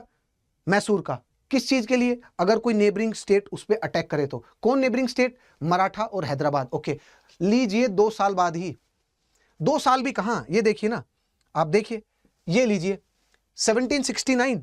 ओके, 2 साल, रफली 2 साल बाद मराठा ने मैसूर स्टेट पर अटैक किया। मराठा ने मैसूर स्टेट पर अटैक किया, लेट मी शो यू। 2 साल बाद ही मराठा ने मैसूर स्टेट पर अटैक किया, और कंपनी ने क्या कसम खाई थी? मराठा ने मैसूर स्टेट पर अटैक किया, और कंपनी ने क्या कसम खाई थी दोस्तों? मराठा ने मैसूर स्टेट पे अटैक किया। कंपनी ने क्या कसम खाई थी? कंपनी ने कसम खाई थी कि हम आपका साथ देंगे, द ट्रीटी ऑफ मद्रास। लेकिन देखिए क्या किया, when the Maratha attacked the company and the Maratha attacked when the Maratha attacked the Mysore and they attacked in 1771, उस टाइम पे कंपनी ने मैसूर को बिट्रे कर दिया, धोखा दे दिया कि अपन आपका साथ नहीं देगा। 2 साल में ही धोखा दे दिया था। सो इसीलिए इतिहासकार the treaty of the Madras जो है उसको क्रिटिसाइज करते हैं कि हैदर अली ने ये जो विजन कंपनी के लिए दिखाया था इस ट्रीटी को साइन करके अपनी इनसिक्योरिटी को दूर करने के लिए, वो पॉइंट गलत हो गया हैदर अली के लिए, और हैदर अली को 2 साल बाद ही उसका परिणाम देखने को मिला। ओके, तो हैदर अली के माइंड में ये पॉइंट था कि कंपनी ने इस पॉइंट पर साथ नहीं दिया। So Haider Ali was searching for an opportunity, but 1779 और 1780 के आसपास आते आते कंपनी की इनसिक्योरिटी और बढ़ गई। कंपनी की इनसिक्योरिटी किस चीज से बढ़ गई? कंपनी ने फ्रेंच के जो चैलेंज था इंडिया में उसको तो हटा ही दिया था कर्नेटिक वॉर के थ्रू 1762-63 तक, 1762 और 63 तक हटा ही दिया था। लेकिन कंपनी को फ्रेंच का जो चैलेंज था नेपोलियन बोनापार्टे का, वो और जो फ्रेंच का चैलेंज है वो 80s के थ्रू उनको कंपनी को फील हुआ। अब देखिए क्या था कि ब्रिटिशर्स की जो अमेरिका में जो टेरिटरी थी ना, जो आज का जो आपको अमेरिका दिखाई दे रहा है, उसके वेस्ट ईस्ट कोस्ट को देखिएगा, जहां पर न्यूयॉर्क है, न्यूयॉर्क ये जो ईस्ट कोस्ट है, यहां पर किसी टाइम पे 13 कॉलोनीज थी, फेमस 13 कॉलोनीज। ये क्या थी? एक्चुअली अमेरिका में जो आपको दिखाई दे रहा है आज का अमेरिका, यहां पर किसी टाइम पे इस प्रकार से डेवलपमेंट नहीं था। यहां पर तो इनके जो ओरिजिनल जो मूल वासिंदे थे वो थे रेड इंडियंस। और जब ये कंपनीज जो स्टेब्लिश हुई ना, ये जितनी भी कंपनीज थे यूरोपियन कंपनीज, जब ये इंडिया की खोज में जब आई तो क्रिस्टोफर कोलंबस भटकते हुए वो वहां पर चले गए नॉर्थ अमेरिका में, और नॉर्थ अमेरिका में वो यूएस में लैंड हुए। तो यूएस में लैंड होके तो उनको लगा कि दिस इज इंडिया, तो वहां के बासिंदों से जब वो मिले तो उन्होंने नाम दिया रेड इंडियंस। धीरे धीरे यूरोप से जो प्रताड़ित लोग थे, मतलब जिनको कोई सजा दी गई हो या कुछ सोसाइटी से निकाले हुए लोग, या फिर कोई काम को ढूंढने के लिए लोग यूरोप से छोड़ करके ऐसे लोग यहां पर आने लगे अमेरिका में, और अमेरिका के ईस्ट कोस्ट में जाकर के बसने लगे, जहां पर आज का न्यूयॉर्क है, और ये वाला कोस्ट हो गया, है ना। ओके, यहां पर 13 कॉलोनीज बनी। रेड इंडियंस को उन्होंने और वेस्ट साइड में पुश करते डेजर्ट वाले एक एरिया में पुश करते उनको तो परमानेंट एलिमिनेट ही कर दिया था रेड इंडियंस को। तो धीरे धीरे यूरोपियंस की वहां पर जैसे जैसे पॉपुलेशन बढ़ी, जनसंख्या बढ़ी। नाउ यहां पर जब जो ब्रिटिशर्स थे, जो धीरे धीरे आने लग रहे थे, वो धीरे धीरे बगावत करने लगे। किस चीज के लिए? क्योंकि ये जो 13 कॉलोनीज थी they were control from the England, और इंग्लैंड से सारी कंट्रोल होती थी। तो यहाँ के जो वासिंदे थे वो टैक्स भरते थे, वो टैक्स कहाँ जाता था? इंग्लैंड। लेकिन फिर ये बोलने लगे कि अगर हम टैक्स पे करेंगे आपको इंग्लैंड में, तो हमारा एक यहाँ पर रहने वाला एक भी कोई भी इंसान वहां आपके पार्लियामेंट में होने चाहिए। एंड उन्होंने एक स्लोगन दिया that no taxation without representation, कि हम कोई भी टैक्स नहीं भरेंगे अगर हमारा कोई भी वासिंदा, हमारा कोई भी नुमाइंदा अगर आपके पार्लियामेंट में, वहां पर ब्रिटिश पार्लियामेंट में नहीं है। तो इसका मतलब जो अमेरिकन जो रेवोल्यूशन है, जो अमेरिकन जो क्रांति है, वो स्टार्ट हो गई। और फ्रेंच ने क्या किया? अमेरिकन रेवोल्यूशन को सपोर्ट करना स्टार्ट किया। तो उससे फ्रेंच जो ब्रिटिश ईस्ट इंडिया कंपनी है वो इंडिया में भी कॉन्शियस हो गई। अमेरिका के जो चैलेंज है, अमेरिकन जो रेवोल्यूशन है, उसको फ्रेंच सपोर्ट कर रहे हैं, प्लस फ्रेंच इंडिया में भी जो ताकतें जैसे मैसूर, उसको भी सपोर्ट कर रही थी। तो उसी के कारण British East India company India में बड़ी कॉन्शियस हो गई, हाइपर कॉन्शियस हो गई। तो company they attacked Mahi port in 1779। Company ने क्या किया? They attacked the Mahe port. Mahe port कहां पर है? This is the Mahe port. So company actually attacked this Mahe port in 1779। और कंपनी ने इसको अटैक क्यों किया? Owing to the insecurity from the French और the American revolution. So company ने क्या किया? Just a minute friends, yes, used by the French to support the weapon to the Mysore. Company attacked Mahe, क्योंकि माहे पोर्ट क्या था? माहे पोर्ट से ही, जो मैंने आपको बताया ना, फ्रेंच के जो वेपन्स है वो मैसूर स्टेट में आ रहे थे। That's the first point. Okay, तो इसका ये क्या शो कर रहा है? ये शो कर रहा है मैसूर और फ्रांस के बीच में अलायंस को शो कर रहा है। ओके, पहला फर्स्ट पॉइंट। दूसरा, American war of the independence supported by the France. दूसरा पॉइंट खत्म। इन दो चीजों के कारण कंपनी ने क्या किया? मैसूर पे अटैक किया कि फ्रेंच का चैलेंज, जो कि अभी अमेरिका और अदर वर्ल्ड के हिस्सों तक ही सीमित है, ब्रिटिश और फ्रेंच के बीच में, कहीं वो इंडियन सबकॉन्टिनेंट तक ना आ जाए। इसीलिए, और इंडियन सबकॉन्टिनेंट तक लेके कौन आएगा? वो मैसूर लेके आएगा। तो इसीलिए उन्होंने मैसूर पर अटैक किया और स्टार्ट हुआ सेकंड एंग्लो मैसूर वॉर। और सेकंड एंग्लो मैसूर वॉर में देखिए कौन कौन थे, वो किस किस के बीच में था, वो था हैदराबाद के बीच में, मैसूर, हैदराबाद, मैसूर और Maratha versus company. Okay, now आगे की तरफ चलें, अब देखते हैं। देखिए now treaty of Mangalore sign हुई, देखते हैं, ये देखिए अभी, फिर बाद में बात करते हैं, मैं आपको फिर थर्ड की तरफ लेके चलूंगा। सेकंड में कौन है, सारी जो इंडियन स्टेट्स है, इंडियन पावर्स, मराठा हो गया, हैदराबाद हो गया और मैसूर, ये तीनों के तीनों एक साइड आ गए against what, against the company, और कंपनी के साथ उन्होंने संघर्ष किया। But later on the treaty of Mangalore was signed and that was signed on the terms of the equality. क्यों साइन हुई टर्म्स ऑफ द इक्वालिटी, क्योंकि सेकंड एंग्लो मैसूर वॉर में सबकी पोजीशन ऑलमोस्ट सेम हो गई थी। कैसे, स्टार्टिंग में मैसूर ने, just a minute, let me tell you, देखिए, लेट मी शो यू, देखिए स्टार्टिंग में मैसूर ने और मराठा ने और निजाम ऑफ हैदराबाद, इन सभी ने कंपनी की टेरिटरी पर अटैक किया। यहां पर मैसूर ने अटैक किया, ओके, यहां से हैदराबाद ने अटैक किया, यहां से मराठा ने भी अटैक किया, ठीक है। लेकिन कंपनी के पास सबसे बड़ी जो चीज थी वो थी नेवल पावर और नेवल सुप्रीमेसी। कंपनी की जो मूवमेंट थी, जो फोर्सेस की मूवमेंट, वो बड़ी फास्ट थी। कंपनी जहां पर चाहे वहां अटैक कर सकती है, किसी स्ट्रेटेजिक लोकेशन पर, किसी पोर्ट पर, क्योंकि उसकी नेवी बड़ी स्ट्रांग थी। और बंगाल को जीतने के बाद तो उनकी आर्मी भी बड़ी स्ट्रांग हो गई, तो अब दोनों की दोनों स्ट्रांग होल्ड पोजिशन है उनके पास।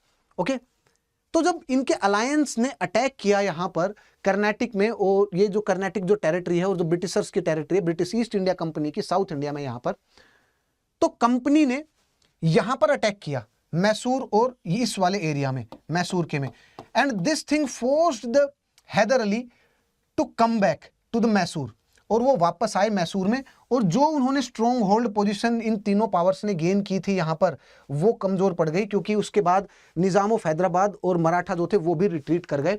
And they signed a treaty, उन तीन पावर्स के और कंपनी के बीच में दे साइंड अ ट्रीटी, और उसको हम बोलते हैं ट्रीटी ऑफ मैंगलोर, और वो इक्वल फुटिंग्स पे वही साइन हुई, वो इक्वल फुटिंग्स पे। So this was the second Anglo Mysore war, this was the second Anglo Mysore war.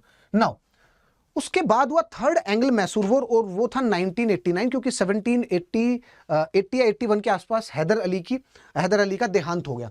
उसके बाद आए थर्ड एंग्लो मैसूर वॉर, और थर्ड एंग्लो मैसूर वॉर कब लड़ा गया, वो था अप्रैल 1790 से मार्च 1792। ये किसके बीच में था, ये था कंपनी, निजाम ऑफ हैदराबाद और Maratha. Remember, second Anglo Mysore war में कौन था, इंडियन एक साइड थे, Indian alliance, Mysore, Maratha, Nizam of Hyderabad एक साइड में, कंपनी दूसरे साइड में। थर्ड एंग्लो मैसूर वॉर में समीकरण फिर से बदल गया। Remember the first Anglo Mysore war, Hyder Ali ने जैसे तैसे करके इंडियन पावर और इंडियन स्टेट्स थे उनको रोका ना, और उसमें कौन कौन थे, उसमें मराठा, निजाम ऑफ हैदराबाद, इन दोनों को कैसे भी करके लालच और डिप्लोमेसी के थ्रू साइड में किया गया। सेकंड में अपने साइड कर लिया गया, ट्रीटी साइन की, ओके। थर्ड में यही कंपनी के साइड चले गए। सो ये क्या शो कर रहा है कि जिस टाइम पर ये इंडिपेंडेंट स्टेट्स थे, इंडिपेंडेंट कंट्री थे, सोवरेन एंटिटी थी, they were having every right to do the treaty, to manage their resources, to do the political alliance. उनके पास पूरा अधिकार था, सारी चीज थी। So this is showing. और ये सब चीजें कैसे होती है in the international relation, no one is permanent friend and no one is permanent enemy, just the resources and the polity means the power and the resources, these two dynamics they are deciding each and everything। आज भी वही decide करते हैं, आज भी वही सारी चीज है। ओके, नाउ अब देखिए the third Anglo Mysore war वो किसके बीच में था, कंपनी, निजाम, मराठा वर्सेस मैसूर। और अब देखते हैं इसके बारे में। देखिए ये फैक्टर जानते हैं कि ये जो थर्ड एंग्लो मैसूर वॉर थे, अब तक हैदर अली जा चुके थे, टीपू सुल्तान आ गए, he was also visionary, he was very capable ruler, इन्होंने भी मैसूर को उठाया। इन्होंने अपनी आर्मी को मॉडर्नाइज करना स्टार्ट किया। सबसे पहले कंपनी ने, थर्ड जो एंग्लो मैसूर वॉर थे वो क्यों स्टार्ट किया, देखिए देखते हैं। उन्होंने देखा कि सत्ता में कौन आ गया, उन्होंने देखा सत्ता में आ गए टीपू सुल्तान। ओके, टीपू सुल्तान। सबसे पहले टीपू सुल्तान की एक्टिविटीज के बारे में बात करते हैं। टीपू सुल्तान ने ओपनली बड़े स्ट्रॉन्ग रिलेशन उसके साथ स्टैब्लिश किए, फ्रांस के साथ। उन्होंने स्ट्रॉन्ग रिलेशन और भी स्टार्ट किए, किसके साथ स्टार्ट किए, उन्होंने टर्की के साथ। और not just only the relations, the diplomatic relation with the France was so strong कि उन्होंने फ्रेंच रेवोल्यूशन के जो प्रिंसिपल्स थे उनको प्रमोट करने के लिए, उनको डिपिक्ट करने के लिए, उनको शो करने के लिए, that I am accepting the French revolution, the principles जो फ्रेंच रेवोल्यूशन में आए हैं और हम फ्रेंच रेवोल्यूशन को सपोर्ट करते हैं। एक plant, the plant of the liberty at the Srirangapatnam capital, at the Srirangapatnam, उसको प्लांट किया just to showcase the friendship between the France and the East India company. So इसका मतलब क्या था? The activity of the Mysore, और एक्टिविटी ऑफ मैसूर में सबसे पहली activity the activity of the Tipu Sultan, और टीपू सुल्तान में सबसे पहला रोल क्या था? देखिएगा, इनके सबसे पहला पॉइंट क्या था? इनके foreign alliances, just a minute friends, इनके फॉरेन अलायंस, इनके क्या थे? Foreign alliances. मैं आपको स्टेटमेंट भी दिखाऊंगा एक कंपनी के ऑफिशियल का। ये देखिए फॉरेन अलायंस। नाउ इस फॉरेन अलायंस को कि कितना गंभीर पॉइंट था ये फॉरेन अलायंस, उसके बारे में बात करते हैं। ये देखिए, ये फॉरेन अलायंस कितना गंभीर था। कंपनी को हमेशा इस बात की चिंता रहती थी, किस चीज के लिए? देखिए, जब फाइनली मैसूर में टीपू सुल्तान को फोर्थ एंग्लो मैसूर वॉर में 1799 में उनके चैलेंज को वाइप आउट कर दिया गया, तो फोर्थ एंग्लो मैसूर वॉर में कंपनी ने टीपू सुल्तान को क्यों मारा और मैसूर को क्यों हड़पा, इसका रीजन क्या दिया? देखिए, कंपनी के ऑफिशियल्स ने चार्जशीट में क्या लिखा, सुनिएगा। देखिए, ही was plotting against the English, कि हमने मैसूर में अटैक इसलिए किया, टीपू सुल्तान को इसलिए मारा, because he was plotting against the English, okay, with the Nizams, okay, with the Maratha, okay, sent emissaries, अपने दूत भेज रहा है कहां पर? अरेबिया, और कहां पर? अफगानिस्तान, और कहां पर? काबुल, जमान शाह, और कहां पर? आइल्स ऑफ फ्रांस, और कहां पर? Versailles, and the with the treasonable intent, मतलब कंपनी के खिलाफ ये स्टार्टिंग से साजिश करता रहा, इसीलिए हम मजबूर हो गए। Compelled, we are compelled, we are forced to attack the Mysore and we need to eliminate the challenge of the Tipu Sultan, हमें उन्हें मारना पड़ा। अच्छा, now let me ask you a question, beautiful question, आप सोचिएगा। तो मैंने आपको सबसे पहला पॉइंट बताया। Now let me ask you a question, don't you think so कि जो मैंने आपको बताया कि अगर टीपू सुल्तान फॉरेन रिलेशंस नहीं बनाते फ्रांस के साथ, टर्की के साथ, अफगानिस्तान के साथ, या और अदर पावर्स के साथ, सेंट्रल एशियन जो कंट्री थे उनके साथ अपने रिलेशन नहीं स्टैब्लिश करते और कंपनी को इनसिक्योरिटी फील नहीं होता, फिर ओके, तो कंपनी मैसूर पे अटैक भी नहीं करती, टीपू सुल्तान का देहांत भी नहीं होता, वो शहीद भी नहीं होते। दिस सीक्वेंस इज राइट और रॉन्ग? एम आई राइट और रॉन्ग? जो मैंने क्वेश्चन पूछा। So now the further one more question is कि was the third Anglo Mysore war और the fourth Anglo Mysore war that was avoidable? क्या उसको अवॉइड किया जा सकता था? हैड द टीपू सुल्तान अगर किसी के साथ रिलेशन नहीं बनाते फॉरेन पावर के साथ, अवॉइड किया जा सकता था क्या? आप बताइए। तो इसका मतलब क्या है कि मैं थर्ड एंग्लो मैसूर वॉर और फोर्थ एंग्लो मैसूर वॉर की सारी रेस्पॉन्सिबिलिटी और दारोमदार किस पे रख दे रहा हूं? टीपू सुल्तान के ऊपर। क्या ये चीज सही है, गलत है? ये किसने प्रोपोगेट किया? कॉलोनियल हिस्टोरियंस ने। क्यों? अपने आप को बचाने के लिए। किस चीज से? गिल्ट से बचाने के लिए, और अपने आप को इतिहास में प्रोटेक्ट करने के लिए, उस वॉर और उस लड़ाई और टीपू सुल्तान की डेथ को जस्टिफाई करने के लिए। समझ में आया? उन्होंने ये कहा कि हमने ऐसा इसलिए किया क्योंकि हमको इनसिक्योरिटी हो रही थी और इसीलिए हमने अपनी ऑफेंसिव डिफेंस पॉलिसी को वो कर दिया, एक्टिवेट कर दिया। जब भी कंपनी को परसेप्शन, थ्रेट परसेप्शन फील होता था उसकी टेरिटरी को, तो कंपनी अपनी ऑफेंसिव डिफेंस पॉलिसी को एक्टिवेट कर देती थी। सो क्या हम बोल सकते हैं द वॉर वाज अवॉइडेबल और अनअवॉइडेबल? क्या बताइए आप, कि वो संघर्ष होना ही था, अनअवॉइडेबल नहीं, वो वॉर अवॉइड हो सकता था? अरे किसने हक दिया कंपनी को अटैक करने के लिए? At that time Mysore was an independent state. Mysore was having every right to defend its territory. Mysore was having every right to make the foreign affairs, foreign alliance, because Mysore was a sovereign state. आज के दिन India है, आज के दिन India और China का संघर्ष है, मान लिया, ओके। आज के दिन इंडिया और उसके बीच में, अमेरिका के बीच में थोड़ी सी उसको लेकर के इकोनॉमी और अर्थव्यवस्था और ट्रेड वॉर है, ओके, बिल्कुल है। लेकिन अमेरिका हमें यह नहीं बोल सकता ना कि हम रशिया के साथ अपने रिलेशन स्टैब्लिश करें या ना करें। अमेरिका ये नहीं बोल सकता ना कि हम चाइना के साथ अपने रिलेशन स्टैब्लिश करें या ना करें। अगर वो डिक्टेट कर रहा है, वो पाकिस्तान को डिक्टेट कर सकता है, बिकॉज वो उसका प्रोक्सी स्टेट है। लेकिन इंडिया को नहीं कर सकता। We are a sovereign entity, we have every right to decide our internal affairs and the foreign relations. नहीं कर सकता। So in the same way Tipu Sultan उस टाइम पे, और जो मैसूर स्टेट था वो एक सोवरेन स्टेट था ना, सोवरेन एंटिटी थी। So who gave the company the right to attack the Mysore in the name of that we were feeling insecure, and owing to that we started and we initiated our offensive defense policy. ये तो गलत बात है।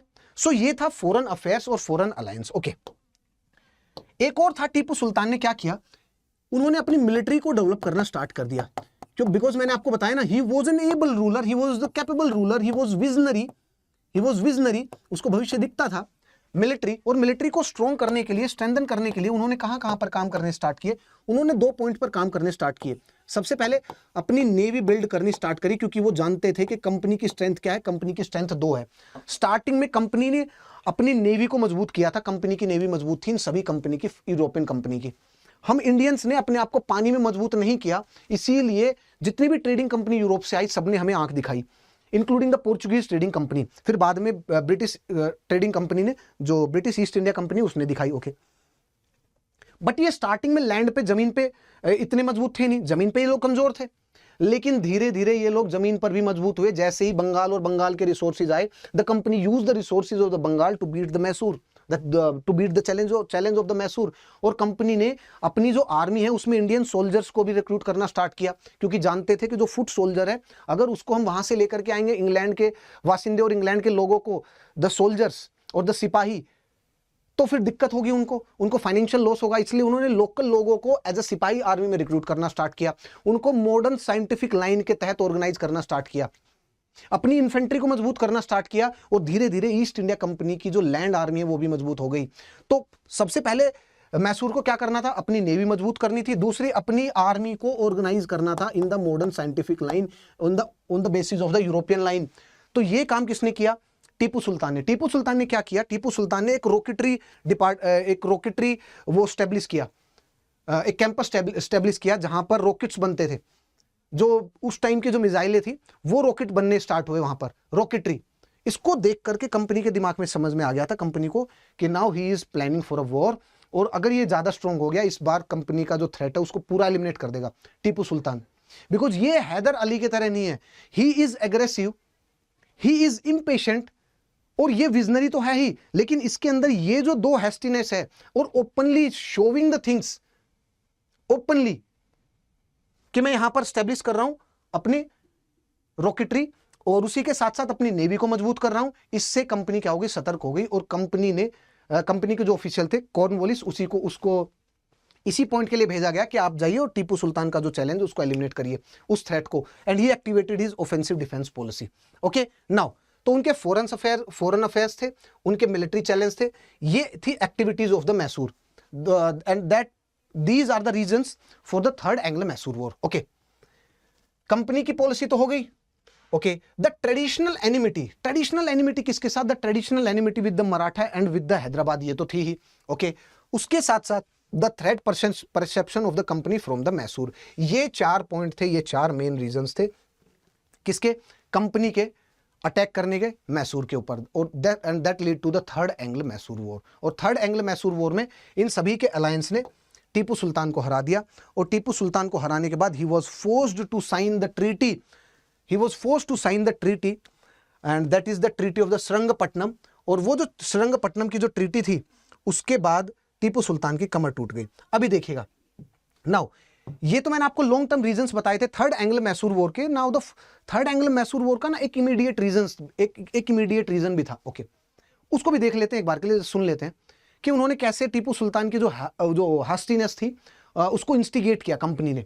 Okay, और company ने in order to justify their attack on the Mysore से गलती कराई, टीपू सुल्तान से गलती कराई। ओके, याद करिए, सिराजुद्दौला से गलती कराई थी कंपनी ने, black hole tragedy. Okay, Mir Qasim से गलती कराई थी, मिस्टर एलिस पटना एपिसोड और पटना मैसेकर, गलती कराई थी ना। ओके, कंपनी ने एक अपना ऑफिशियल भेज दिया मीर कासिम के वहां पर फोर्ट में, और मिस्टर एलिस ने क्या किया?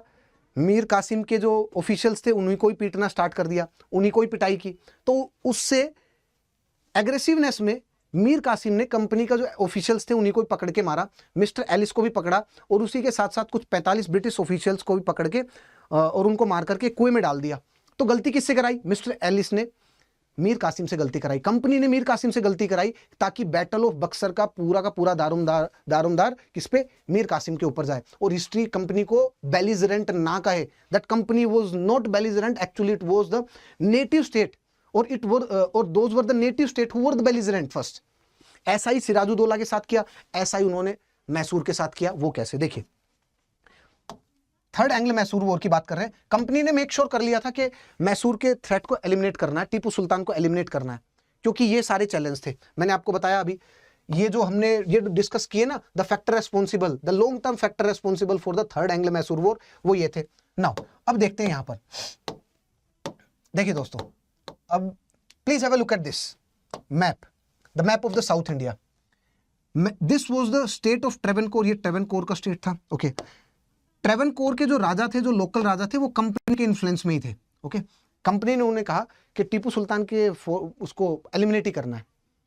कंपनी ने सोच लिया था कि now we need to start a war, we need to eliminate the threat of the Tipu Sultan. या तो टीपू सुल्तान को हराने के बाद इनको एक सब्सिडरी स्टेट बना लेते हैं और टीपू सुल्तान की जो टेरिटरी है उसको भी हथिया लेंगे, टीपू सुल्तान की आर्मी को डिसबैंड कर देंगे और टीपू सुल्तान की जो कैपिटल है श्रीरंगपट्टनम, उसमें ब्रिटिश रेजिडेंट को बैठाएंगे ताकि ये पावरलेस हो जाए और फ्रांस के साथ कोई भी समझौता ना करे। उसके लिए उन्होंने ट्रेवनकोर को इंस्टिगेट किया। कंपनी ने ट्रेवनकोर को कहा कि एक काम करिए, आप किलाबंदी करनी स्टार्ट करिए, आप एक बाउंड्री बनाइए और ये बोलिए कि मेरे को थ्रेट परसेप्शन है, किससे? मैसूर से, और मैसूर से थ्रेट परसेप्शन के कारण मैं यहां पर एक बाउंड्री बना रहा हूं, एक वॉल बना रहा हूं, और उस दीवार को थोड़ा सा आप एक काम करिए, मैसूर की टेरिटरी से ले लीजिए। ये बात वही हो गई कि इंडिया और पाकिस्तान, या मान लीजिए इंडिया और बांग्लादेश, या मान लीजिए इंडिया और म्यांमार। ओके, अगर दूसरा कंट्री मान लीजिए बांग्लादेश है, आज के दिन तो फेंसिंग है, लेकिन कुछ टाइम पहले जब बिल्कुल भी फेंसिंग नहीं थी, उस टाइम पे बांग्लादेश बोले कि मैं अपनी बाउंड्री पर चारों तरफ फेंसिंग कर रहा हूं और फेंसिंग का कुछ एरिया ऐसे करे कि इंडियन टेरिटरी से होकर के चला जाए, तो क्या प्रतिक्रिया नहीं होगी इंडिया की? 100% होगी यार, है ना। We are a sovereign state, we have every right to reject this thing, to object about this thing, है ना। तो ऐसा ही मैसूर ने किया। मैसूर में टीपू सुल्तान ने उनको कहा कि ये जो आपने जो ये बाउंड्री बना रहे हैं, ये मैसूर की टेरिटरी से जा रही है, ऐसा मत करिए। लेकिन ट्रेवनकोर को किसकी बैकिंग थी? कंपनी की। तो ट्रेवनकोर ने नहीं माना, तो फिर क्या हुआ? टीपू सुल्तान ने ट्रेवनकोर पे अटैक कर दिया और फिर उसके बाद कंपनी ने कहा कि Travancore, it is under the protection of the company, you just can not attack the Travancore, how dare you attack the Travancore. और उसके बाद कंपनी ने मैसूर पर अटैक कर दिया और कंपनी ने ऑलरेडी अलायंस कर लिया था किसके साथ? मराठा के साथ और निजाम के साथ, और इन सभी ने मिलकर के मैसूर पर अटैक कर दिया, टीपू सुल्तान के ऊपर अटैक कर दिया। हैदर अली अगर इस सिचुएशन में होते, वो सिचुएशन को भांप लेते पक्का। बस उनकी एक इनसिक्योरिटी की वजह से जो ट्रीटी ऑफ मद्रास जो साइन किया, वो उनसे गलती हो गई। Otherwise he was very visionary, very capable leader, बिल्कुल स्क्रैच से उठे थे। टीपू सुल्तान भी विजन को जानते थे, फ्यूचर को जानते थे, वो समझते थे, he was able, he was capable ruler, very brave. Okay, but वो कब ये नहीं समझ पाए कि कंपनी डिप्लोमेटिकली भी अभी वेरी स्ट्रांग हो चुकी है, सिचुएशन का मूल्यांकन नहीं कर पाए थे वो। ओके, ये था third Anglo Mysore war. Now अब हम आगे बढ़ते हैं। तो ये था, that was the immediate reason for the third Anglo Mysore war. उसके लॉन्ग टर्म रीजंस ये थे, हमने देख लिए, इमीडिएट रीजन भी देख लिए। और जो थर्ड जो एंग्लो मैसूर वॉर था, that ended with the treaty of Srirangapatnam, वो 18 मार्च 1792 को साइन हुआ। और जब ये साइन हुआ, टीपू सुल्तान हार चुके थे, मैसूर हार चुका था थर्ड एंग्लो मैसूर वॉर में। कंपनी और जो अलायंस था मराठा का और हैदराबाद का, वो जीत चुका था। जीतने के बाद मैसूर की जो टेरिटरी है, वो लगभग आधी के अराउंड टेरिटरी इनने सबने हथिया ली। कंपनी ने उसका मैक्सिमम शेयर अपने पास रखा। कंपनी ने सबसे वैल्यूएबल जो जमीन थी वो अपने पास रखी। कंपनी ने मराठा और हैदराबाद की सपोर्ट ली लड़ाई जीतने के लिए, लेकिन उनको बदले में, उनके रिवॉर्ड के बदले उनको चवन्नी दे दी और 100 का नोट अपने पास जेब में रख लिया, उनको चवन्नी दी। तो कंपनी के ऑफिशियल ने इस ट्रीटी ऑफ श्रीरंगपट्टनम के बाद देखना क्या स्टेटमेंट दिया, और कंपनी ने अपने रिकॉर्ड में क्या दर्ज किया। कंपनी के ऑफिशियल ने कहा कि through this war and through the treaty of the Srirangapatnam, हमने क्या किया इन द साउथ इंडिया, हमने अपने एनिमी को तो एलिमिनेट कर दिया, उसको तो जड़ से उड़ा दिया। ओके, हमारे जो भविष्य में आने वाले भविष्य में जो राइवल्स होंगे, जो आज के दिन हमारे दोस्त हैं, आज के दिन जो हमारे दोस्त हैं जिन्होंने मैसूर को एलिमिनेट करने में हमारी मदद की है, वो हमारे भविष्य के वो होंगे एनिमी, उनको हमने मजबूत नहीं होने दिया। और क्या लिखा हुआ है, we have made our enemy weaker without making our friends stronger. Look at the diplomacy at the highest level. Look at the politics at the highest level of the company official. The core politics without any emotion. This is the way the diplomatic relations they are maintained by the states. Okay? That is why it is said, even in today's context as well, that in the international relations there are no permanent enemy, there are no permanent friends. What is permanent is, it is only interest. इसलिए मैंने आपको पहले slide क्या दिखाया था, क्या बताया था, the wars and battles they are fought just for the two purpose. और इंटरेस्ट थ्योरी मैंने आपको बताई थी, द पॉलिटिक्स मीन्स पावर और दूसरा रिसोर्स। ये उसका प्रमाण है दोस्तों, ये स्टेटमेंट। ठीक है, अब आगे चलते हैं ना। उसके बाद because Tipu Sultan he was a very capable ruler, he was very brave, उनमें खुददारी भी बहुत ज्यादा थी। तो 1792 के बाद जब टीपू सुल्तान हार गए, ट्रीटी ऑफ श्रीरंगपट्टनम साइन हुआ, उनकी आधी टेरिटरी ले ली गई, 3 करोड़ रुपए का उनके ऊपर वो थोप दिया गया जुर्माना। 1.5 करोड़ तो कैश में दे दिया और 1.5 करोड़ धीरे किस्तों में चुकाना था, तो उसके बच्चे लेके चले गए कंपनी। तो टीपू सुल्तान को ये बात हमेशा सताती रही। लगभग 7-8 साल तक टीपू सुल्तान ने कोशिश भी करी, दोबारा से अलायंस बनाने की कोशिश करी गई, फ्रांस के साथ दोबारा कोशिश करी गई अलायंस बनाने की, सेंट्रल एशियन कंट्री के साथ। टीपू ने हर वो संभव प्रयास किया अपने आप को दोबारा पावरफुल बनाने के लिए, लेकिन कंपनी ने, उस टाइम लॉर्ड वेलेस्ली आए कंपनी में, the governor general of India, वो लॉर्ड वेलेस्ली आ गए। और लॉर्ड वेलेस्ली को भेजा इसलिए गया था कि आप ऐसी नीति लेकर के आएंगे जैसे सब्सिडरी अलायंस, उसके तहत क्या करिए, जो भी भारत में कमजोर राज्य हो चुके हैं और जो भी कंपनी के अधीन है अभी, अब उनको नाम मात्र के लिए भी मत रहने दो, उनको हटाओ और हटाने के बाद आप उनको ऐड कर लो और नए वाले जो हैं उनको फोर्स करो सब्सिडरी अलायंस साइन करने के लिए, और अपनी कंपनी अपनी टेरिटरी बढ़ाए। और कंपनी ने under the Lord Wellesley subsidiary alliance अपनी टेरिटरी में बढ़ाई और मैसूर के साथ 4th Anglo Mysore war start किया। और चार्जशीट में क्या लिखा था, क्या मेंशन किया था, ये मैंने आपको बता दिया। फिर उसके बाद 4th एंग्लो मैसूर वॉर में लॉर्ड वेलेस्ली उन्होंने अटैक किया। वेलेस्ली के भाई जो कि फ्रेंच जो कि उसमें अमेरिकन रेवोल्यूशन में थे, वहां पर पिटाई खा करके आए थे, वो यहाँ पर आ गए, रिचर्ड वेलेस्ली, और इन सब ने मिलकर के अटैक किया। टीपू सुल्तान के जो वो था श्रीरंगपट्टनम और स्टेट पर अटैक किया और टीपू सुल्तान के जो थ्रेट था उसको एलिमिनेट कर दिया। टीपू सुल्तान ने सरेंडर नहीं किया बिकॉज उनका कहना था, क्योंकि 7-8 साल में वो लगातार अपनी जो कंडीशन थी उससे खुश नहीं थे। सो टीपू सुल्तान का ये मानना था कि rather than just living a life of a coward, I should die like a lion, है ना। एक ही दिन की मौत अच्छी है, इतने दिन से कावर्ड के तरीके से जिए, एक ही दिन मर जाएं वो ज़्यादा बेहतर है। सो दोस्तों, ये था एंग्लो मैसूर वॉर, और कंप्लीट हमने एंग्लो मैसूर वॉर देख लिया। बिल्कुल एनालिसिस पॉइंट ऑफ व्यू से देखा, सारी चीज़ें, फैक्ट भी देखी है और एनालिसिस, सारी चीज़ें एक साथ एक सेशन में कंप्लीट की है। एंड आई होप आपको ये सेशन पसंद आया होगा। नाउ कमेंट सेक्शन में आप एक आंसर दीजिएगा इसका please. Tipu was the first Indian nationalist and the martyr for the India's freedom. इसके बारे में आप क्या सोचते हैं? इसका answer I want in the comment section. आप बताइएगा कमेंट सेक्शन में, इसका मूल्यांकन आप करिएगा, इसका आंसर आप खुद बताइएगा और कमेंट सेक्शन में अपना आंसर दीजिएगा दोस्तों, इसका आंसर। एंड आई होप आपको सेशन आज का पसंद आया होगा। आज के लिए इतना ही, मिलते हैं नेक्स्ट सेशन में। टिल देन, जय हिंद फ्रेंड्स।